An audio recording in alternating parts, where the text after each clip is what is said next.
do it to work and make good music and make good, smart moves, then the money will come in itself. If the Valley were to combine all of their talents together at no cost, the Valley would be so much bigger. And that mentality is what got me in Krios here now.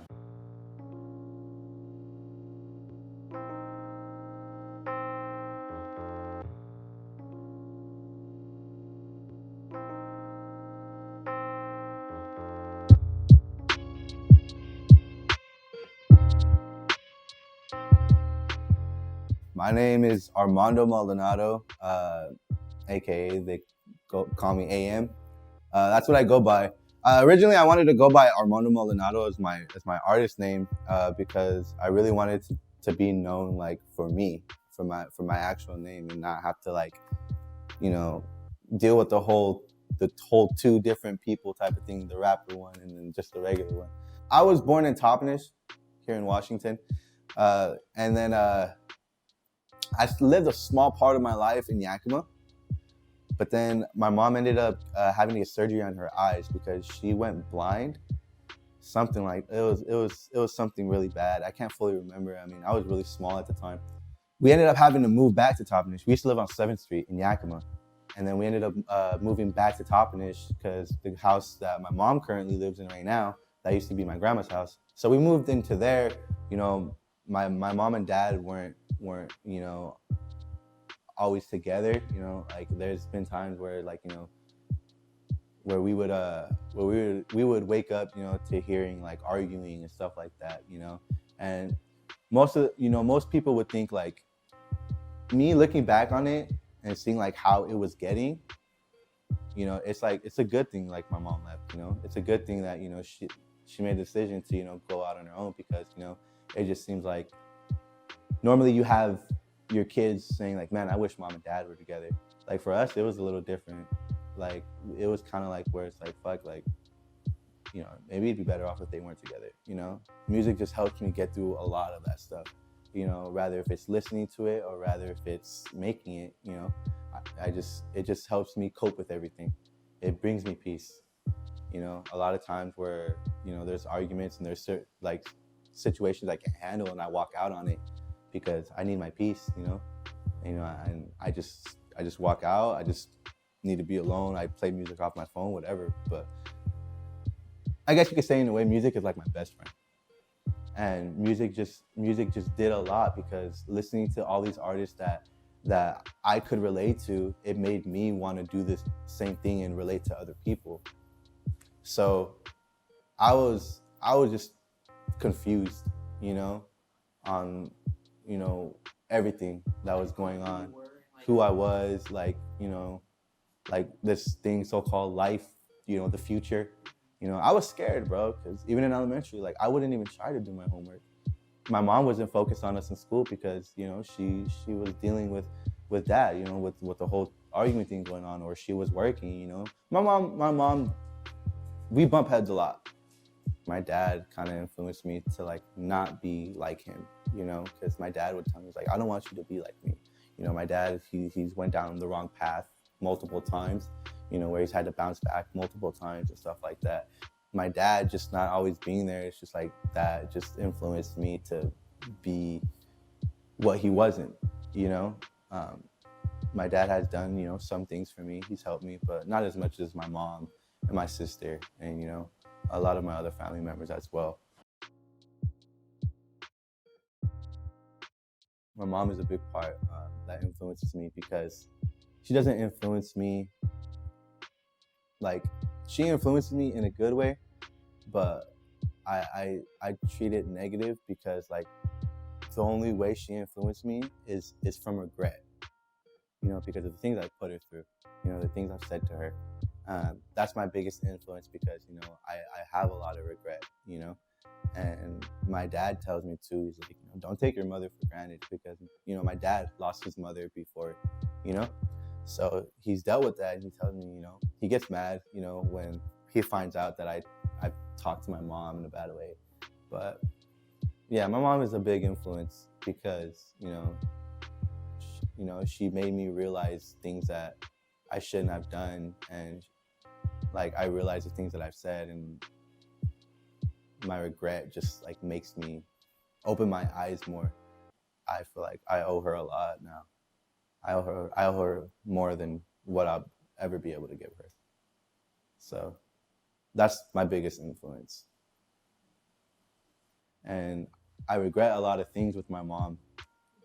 And that's why I try to do this music thing to like really make her proud, because I've said a lot of things to my mom that I shouldn't have said, and I haven't been like the greatest son that a son should be. And I see a lot of like my friends, and I see a lot of people who post on their snaps like how they take care of their parents, you know what I mean? And like when I see how they take care of their parents and how they take care of their moms, like it just makes me regret the times and things that like I've done and said to my mom, because I put my mom through a lot, and I can't lie about it. I mean, that's the whole point of this interview. You got to be straightforward. You got to get to know who you're listening to. And I mean, I'm not afraid to admit that I'm not perfect, and I haven't always done the right things in life, but what I'm doing now is my way of trying to make up for it. And I'm working my ass off to get to a certain point so I could be able to make it up to everybody.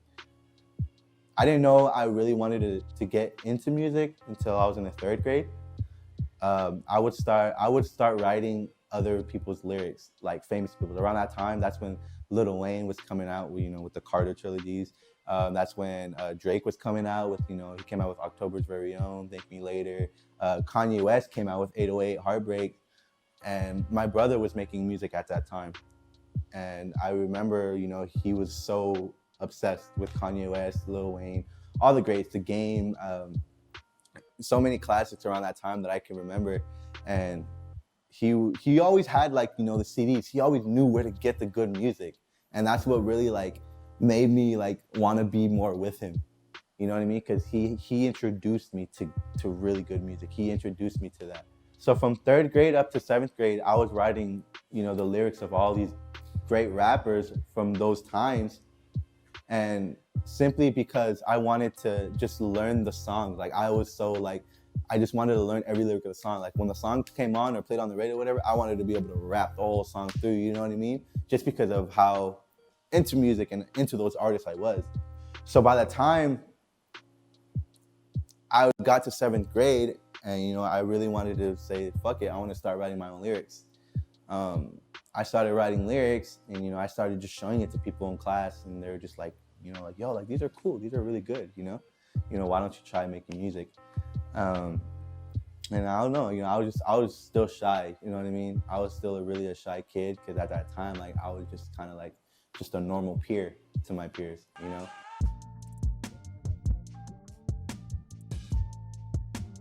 I used to get bullied, because of my weight. So, it did take a big toll on me. And coming from Toppenish is filled with a lot of athletics. That's what Toppenish is known for. If anybody today, if you were to bring up Toppenish, first thing anybody would think of is wrestling. I knew that I like music, and I knew that if I probably tried it, I could do something with it.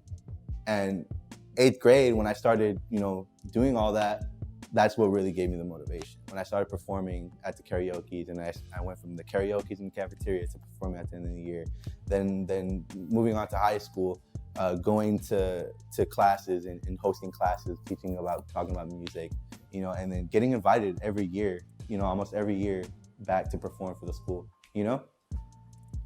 I knew that I could do something with music, and I knew that I wanted to be good at something nobody else was good with. But I wanted to be good to where they hated me for it. I wanted to be good where it's like, fuck, everybody's, only good at sports, but this guy's the only one who's doing rapping around. You know what I mean? Like I wanted to be different, because it's just everybody, that's just what either you make it out from sports or you make it out from education. In junior year, I actually ended up getting my baby mother pregnant. And so I ended up having a baby on the way. That was a difficult time too. I went through a lot of different situations within that time period, within that year. So a lot of things that have to do with what took place, in that relationship and that whole thing had, it really did take a big toll on me. I gave up music to focus on my family, and there was at one point where I was never gonna come back to music, and I was gonna say, fuck it, I'm gonna focus on my family, and just work a job, you know what I mean, and just try to work my way up in life. Once people found out I had a baby on the way, it was like, oh, he's done, you know, he's got a family now, you know what I mean, stuff like that, like he's done. And I don't know, like I just felt there's a lot of doubt from like the community, with that situation that took place my junior year. Like I definitely feel like it disappointed a lot of people. Coming out of that relationship, I was scared. That was a whole year I took off of music to focus on that relationship and trying to like establish a family. It was hard. But something just told me to do it, so I did it, and I didn't get as much reviews, feedback, all that, but it was a start. Some people were very interested and glad that I had came back to music. So I ended up linking up with Krios more, and Krios is actually somebody I have to be very, very thankful for, because without him, like I wouldn't have gotten connected to anything else now, and I wouldn't be much of who I am. Same thing with Love Lust, because Love Lust is a big reason why I got connected to Krios, because coming off of that relationship is when I decided to put out a music video. And I dropped me and Nestor, Love Lust, we did the video, and I have a lot of respect for that guy, because he was, I feel like, the only person who was willing to like see the vision and really think that, like, really believe in the fact that I could bounce back and I could really get back to where I would have been a long time ago, if I would have never took that year off. And he really believed in me, and he really put a lot of his creativity into it. And we dropped the video, and that video just like did great. Like I think it got to like maybe 3K. It's not like somewhere 2K. It was a video to Be Honest. It was a To Be Honest video. We did that video, and a lot of people were hyped. It did really good. To this day, some people still listen to it. And then I ended up getting in contact with Krios. I got in contact with Krios through Dave Certified, and we dropped a song together. But that song was like a flop, bro. That song was a straight flop. Like it did not do good. We both knew it too, because like I remember like a little bit after that song dropped, I was like, I wonder what the views are at for that song. And I went to look on Krios' page, and he took it down. So I was like, okay, good thing he took it down, because I was not fucking with that song at all. So me and Krios, after that song, we dropped that song, we went out of touch for like a couple months. What was that? That was in the year of 2018. Yeah, so we went out of touch for a couple months, and then we ended up getting linked up again, because I saw he was like posting beats and stuff like that. And I had told him, I was like, that sounds fire. It started off with just me sliding up, and he was also doing an interview for Yakima Herald at that time too. So that's another thing I was talking to him about, like, how did you get that? Give me some advice and tips. And he invited me over. He's like, look, if you need help with recording or anything, he's like, I really think we could make something dope if we actually link up together. And I was like, all right, cool, I'm down. So he ended up inviting me over, and we ended up linking. So we did a song. We did a song. I think he started Messy Room Sessions, the mixtape. So he showed me, I think he first showed me, I think it was I'm a Dog. The song's called I'm a Dog. And we knocked that one out. We did that one. And then it went from us recording to him showing me his his future projects that he was finishing up and everything like that. So he showed me this track called Want Me with an artist from Nigeria called Earl John Doe.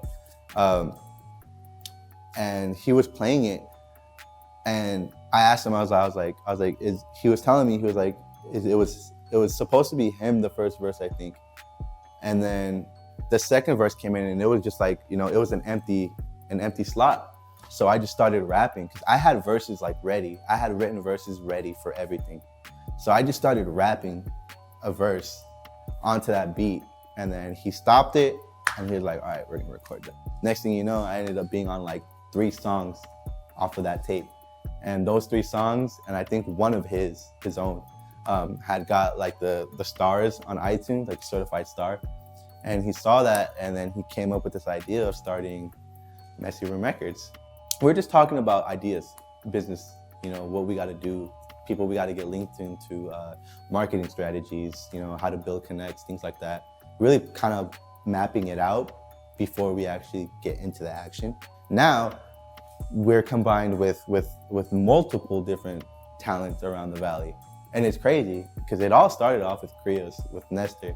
And it is just wild, bro. And that's what led Krios to, you know, wanting to sign me. And we ended up opening up for Maji together. We put out a collab tape together, and we put out a couple good hits, you know, like local hits. And people really like us as a duo. So that's where we're like, you know what, like people really like us as a duo. They like us as a group, and they like what we put out. So we're like, we got to stick to it because we know we can do something with it. It doesn't take just us independently, you know. It takes more than one person. And that's exactly what me and Krios try to do. And what our mission is, signing with Krios. Up until now, all we've been doing is just putting out music, making moves. We've signed our first artist. We've signed our first cover art specialist. We have Marcus Martinez as our cover art specialist. We have Tony Martinez as an artist. And they're great. They're great. Tony's such a great artist. He's a fucking brilliant engineer.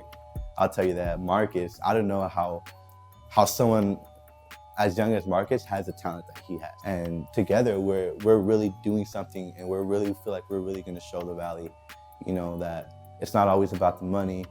It's about the work. It's about the art. Music is an art. You got to create. You got to build. You know, like people don't realize how it is. People think it's just you just record on a mic and then put music out. You know, like it's way more complex than that. For the future, I have a good feeling. I can't say what the outcome will be exactly, but I know with what we have planned the outcome is gonna be good. We just don't know exactly what it will be, what we'll get out of it, but our plans and the way we do things is gonna take us far, and we're gonna get a lot of beneficial things out of it. And that's guaranteed.